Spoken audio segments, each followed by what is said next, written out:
जय हिंद और जय श्री राम सभी देशवासियों को।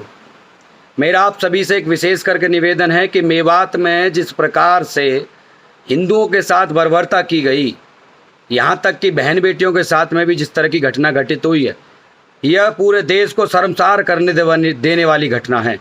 उसके उपरांत भी प्रधानमंत्री हो या मुख्यमंत्री हो या राष्ट्रपति हो या अन्य और बड़े हिंदू संगठनों के सर्वोसर्वा, उनके द्वारा जिस प्रकार से इस पर चुप्पी साधी गई है, वो कहीं ना कहीं हिंदू समाज के लिए बहुत ही गलत संदेश देती है। जिस हिंदू समाज ने इस राष्ट्रवादी विचारधारा की सरकार को चुनने का काम किया, उसके उपरांत भी उसके विचारों की, उसकी भावनाओं को आहत कर कर उसको जो निर्मम हत्या उन लोगों की जाती है जो कि प्रभु श्री राम के भोलेनाथ के भक्त होकर एक यात्रा में शामिल होने के लिए जाते हैं। यह देश में सभी को सोचने की ज़रूरत है। जब हम किसी की भावनाओं को ठेस नहीं पहुंचाते, जब हम किसी के साथ इस प्रकार से कोई भी घिनौना कृत्य नहीं करते, या हम किसी की भावनाओं को, आस्था को ठेस नहीं पहुंचाते, तो कभी अमरनाथ यात्रा की बात हो, कभी आपके जो छोटे छोटे मंदिरों में बात हो, या प्रभु श्री राम जी की यात्रा निकलनी दिल्ली में हो, या आपके जो जयपुर में घटना हो, कहीं पर भी इस प्रकार की जगह जगह घटनाएं देखने को मिलती है। बरेली में किस प्रकार से हिंदू की जो कावड़ यात्रियों पर लठ बजाने का काम प्रशासनिक अधिकारी करते हैं।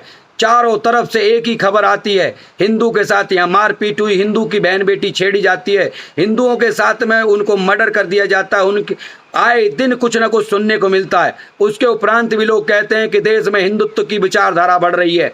लोग कहते हैं कि हिंदुत्व का काम करा जा रहा है, हिंदू हिंदू हिंदू हिंदू हिंदू, मगर जिधर भी देखो आवाज़ उठाकर, जिधर भी देखो नज़र उठाकर, जिधर से भी कानों में आवाज़ आती है तो सिर्फ एक ही बात नज़र आती है कि हिंदुओं के साथ में वहाँ गलत हो गया, हिंदुओं के साथ वहाँ गलत हो गया। ये कारण क्या है? कभी जाटों के रूप में, कभी गुजरों के रूप में, कभी यादव के रूप में, कभी ब्राह्मण के रूप में, कभी राजपूत के रूप में, कुमार गडरिया सैनी के साथ में कभी न कभी गलत होता रहता है। हम एक दूसरे को ब्लेम करते रहते हैं। कभी हम अपने समाज को तोड़ने का काम करते हैं, हम अपनी बिरादरियों को तोड़ने का काम करते हैं, मगर हम कभी भी इकट्ठा होकर लड़ने की बात नहीं करते। अपनों को जितना कोसने में हमारे लोग साथ देते हैं, जितनी ये सरकारें साथ देती हैं, जितना प्रशासनिक महकमा साथ देता है, मगर जब हिंदुओं के साथ में एक समुदाय विशेष के लोग नहीं, वो जिहादी मानसिकता से लोग, जब काम करने वाले लोग जो प्रॉपर ट्रेनिंग के साथ तैयार किए जा रहे हैं, उनके साथ में वो लोग कहते हैं हम 1.25 लाख 1.25 करोड़ लोग 2028 तक तैयार करेंगे जो भारत में काम करेंगे।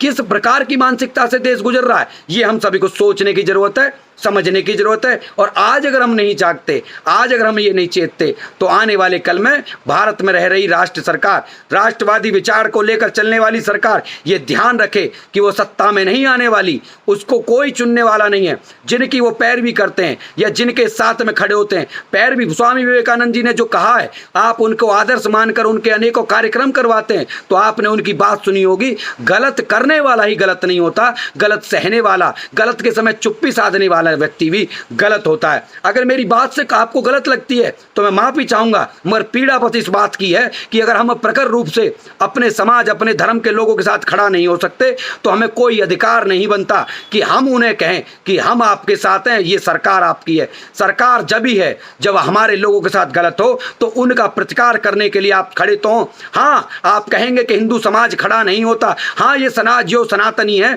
अतिथि देवो भव जानता है, वासुदेव कुटुंबकम जानता है, ये कीड़े मकोड़ों को पूजना जानता है, ये सबको साथ लेकर चलने की भावना जानता है। ये नहीं जानता काटना मारना, इसको नहीं आता, क्योंकि इसकी जो सनातन संस्कृति से है उसमें चैटी मारने में पाप पढ़ाया जाता है, दूसरी तरफ कुछ और पढ़ाया जा रहा है। वो बिल्कुल भी ठीक नहीं है।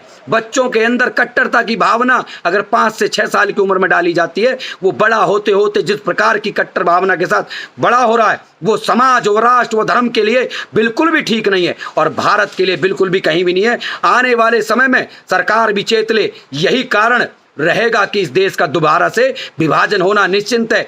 हो सकता है ये बात आपको गड़बड़ी लगे, मगर सत्य यही है।